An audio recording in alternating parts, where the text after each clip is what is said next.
UP चुनाव के रण में इस वक्त हर योद्धा अपनी अपनी जीत का दावा कर रहा है। सभी राजनीतिक दलों के पास गिनाने के लिए बहुत से वादे हैं और बहुत से काम हैं, लेकिन ये तो जनता ही तय करेगी किसे लखनऊ के तख्त पर बैठाना है और इसका फैसला होगा 10 मार्च को। नमस्कार, मैं हूं परवीन शेख। आप सभी का आज की स्पेशल रिपोर्ट में स्वागत है।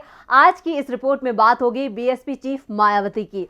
कौन सा राजनीतिक दल है जो मायावती का असली प्रतिद्वंदी है? यूपी में इस बार कितनी मजबूत है मायावती? क्या मायावती की चुनावी हुंकार मुश्किल करेगी अखिलेश की जीत की राह? इन तमाम सवालों के जवाब ढूंढेंगे इस स्पेशल रिपोर्ट में। पश्चिमी उत्तर प्रदेश में मायावती अब कितनी मजबूत हैं? ये एक ऐसा सवाल है जो इस चुनाव में बीएसपी की लेट लतीफी और पिछले चुनाव में कमजोर प्रदर्शन से खड़ा होता है। साल 2017 के विधानसभा चुनाव में बीएसपी ने सिर्फ 19 सीटें हासिल की थी और पश्चिमी उत्तर प्रदेश में बीएसपी का प्रदर्शन 2007 के मुकाबले काफी खराब रहा था। दिलचस्प बात यह है कि पश्चिमी उत्तर प्रदेश का ये वही इलाका है जहां ज्यादातर सीटों पर दलित और मुसलमान मतदाता हार जीत तय करते हैं। यूपी विधानसभा चुनावों की तारीखों के ऐलान से पहले ही समाजवादी पार्टी के नेता अखिलेश यादव विजय यात्रा रथ निकाल रहे हैं, तो कांग्रेस पार्टी की महासचिव प्रियंका गांधी लगातार एक के बाद एक रैलियां कर रही हैं। प्रियंका महिलाओं को 40% टिकट देने और इंटर पास होने वाली लड़कियों को स्मार्टफोन और स्कूटी देने का ऐलान भी कर चुकी हैं। यानी युवा और महिलाओं को साधने में उनका खासा जोर रहा। चुनाव प्रचार में बीजेपी भी पीछे नहीं है। इसका अंदाजा इस बात से लगाया जा सकता है कि प्रधानमंत्री नरेंद्र मोदी पिछले 2 महीनों में 6 बार पूर्वांचल का दौरा कर चुके हैं, कई वर्चुअल रैलियों को संबोधित कर चुके हैं। राज्य के मुख्यमंत्री योगी आदित्यनाथ और पार्टी अध्यक्ष जेपी नड्डा भी आए दिन प्रदेश में रैलियां कर रहे हैं, लेकिन एक चेहरा था जो यूपी के चुनावी मैदान से नदारद दिखा। वो था बीएसपी सुप्रीमो मायावती का चेहरा। लेकिन 2 जनवरी को आगरा से मायावती ने चुनावी हुंकार भरी। यूपी में बहुजन समाज पार्टी की ही अकेली एक ऐसी सरकार थी कि इस सरकार में ना तो लोग पलायन करके गए बेरोजगार लोग, बल्कि जो दूसरे राज्यों में रोटी रोजी के लिए चले गए थे वो भी वहां से पलायन करके अपने नेटिव स्टेट में, अपने खुद के प्रदेश में इधर वो आ गए थे। और उनके चुनावों में सक्रिय नहीं होने पर खड़े हो रहे सवालों पर विराम लगा दिया। लेकिन सवाल अब भी खड़े हो रहे हैं कि आखिर इतनी देर क्यों लगा दी? क्या ये मायावती की सोची समझी रणनीति है या फिर उन्हें यूपी में अपने लिए कोई संभावना नजर नहीं आ रही थी? ये वो सवाल हैं जिनके जवाब मायावती के पास हैं। पश्चिमी उत्तर प्रदेश की बिजनौर सीट से मायावती साल 1989 में पहली बार संसद पहुंची थी। सहारनपुर की हरोड़ा सीट से 1996 में मायावती को मुख्यमंत्री की कुर्सी तक पहुंचाया था।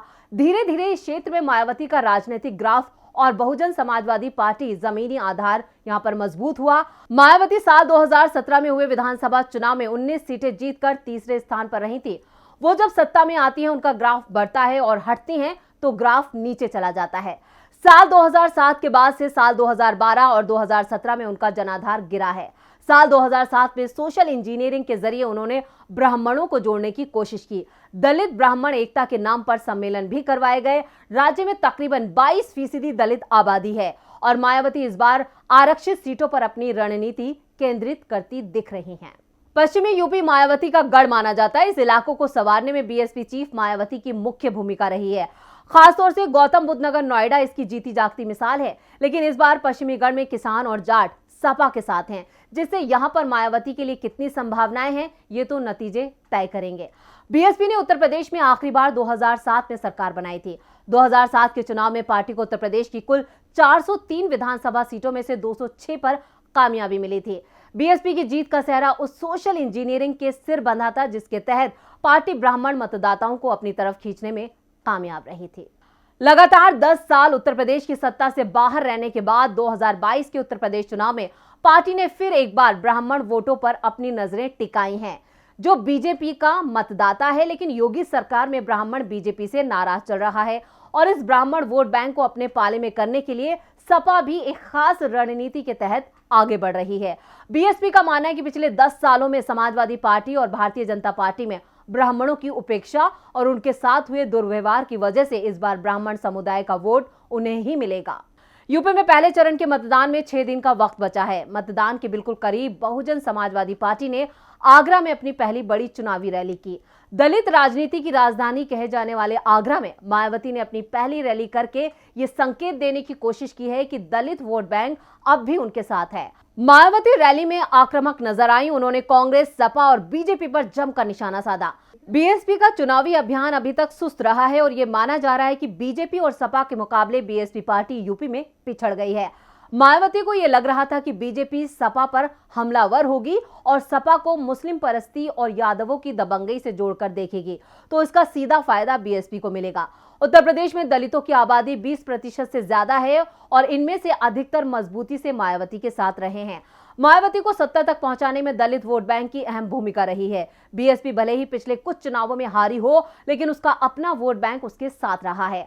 मायावती भले ही कांग्रेस, बीजेपी और सपा पर हमला बोल रही है, लेकिन उनकी मुख्य प्रतिद्वंदी पार्टी समाजवादी पार्टी है। राजनीतिक माहौल को देखें तो बीजेपी और बीएसपी की टक्कर सपा से है। इस बार सपा आई तो बीएसपी खत्म हो सकती है। अखिलेश इस चुनाव को नाक की लड़ाई मानकर चल रहे हैं। मायावती के लिए चुनाव अस्तित्व की लड़ाई बना है। कांग्रेस पार्टी के लिए चुनाव अधिकतम 5 से 10% वोटों के बीच रहने की उम्मीद है। मायावती ने बुधवार को आगरा में और गुरुवार को गाजियाबाद में चुनावी सभा की। उन्होंने लोगों को भरोसा दिलाया कि वो लगातार चुनाव में सक्रिय हैं। दूसरी पार्टियां इसे जानबूझकर मुद्दा बना रही हैं। बीएसपी के वोटरों को गुमराह करने की कोशिश की जा रही है। दोनों रैलियों में मायावती ने नपे तुले ढंग से सपा, कांग्रेस और बीजेपी पर हमला बोला। सपा के लिए उन्होंने कहा कि इनकी सरकार में तो गुंडे बदमाशों का राज रहा है। अखिलेश सरकार में सभी वर्गों के हितों की बात नहीं होती थी, केवल एक ही समुदाय के लिए काम किया गया है। उत्तर प्रदेश के चुनावों पर गहराई से नजर रखने वाले चुनावी पंडितों की माने तो बीएसपी की राजनीतिक दुश्मन सपा है। सपा बीएसपी के बड़े हिस्से में सेंध लगाने जा रही है। 2 दशक के चुनावी नतीजों को देखें तो विधानसभा चुनाव में बीएसपी का मत प्रतिशत 20 से 30% रहा है और इसी तरह लोकसभा चुनाव में बीएसपी को लगभग 20% वोट मिले हैं। 2017 विधानसभा चुनाव में जब बीएसपी को 19 सीटें मिली थी तो उसका वोट बैंक 22% से कम नहीं हुआ था। दूसरी तरफ सपा का वोट प्रतिशत 31% पर रहता है। इस बार पार्टी को उम्मीद है कि ये 35% से ऊपर जाएगा। राजनीतिक माहौल को देखें तो बीजेपी और बीएसपी की टक्कर सपा से और इस बार सपा आई तो बीएसपी खत्म हो सकती है। अगर सपा या कांग्रेस अपने वोट बैंक में कुछ इजाफा करती है तो उसका सीधा नुकसान बीएसपी को होगा। यही वजह है कि मायावती ने अपनी पहली चुनावी रैली में कांग्रेस और सपा पर निशाना साधा था। इस चुनाव में मायावती की कोशिश है कि उनकी पार्टी को 40 से 50 सीटें मिल जाएं। इससे मायावती चुनाव के बाद होने वाली सौदेबाजी में खुद को मजबूत स्थिति में खड़ी कर सकती हैं। तो ये थी आज की स्पेशल रिपोर्ट। आपको हमारी ये रिपोर्ट कैसी लगी नीचे कमेंट बॉक्स में अपनी राय दें और इस वीडियो को ज्यादा से ज्यादा लाइक करें, शेयर करें और चैनल को सब्सक्राइब करना ना भूलें। नमस्कार। हमारे चैनल से जुड़े रहने के लिए YouTube पर टाइप करें DB लाइव, सब्सक्राइब बटन को क्लिक करें और बेल आइकन को दबाना ना भूलें ताकि खबरें आप तक पहुंचती रहें। देखते रहिए DB लाइव, क्योंकि यहाँ हैं खबरें लगातार।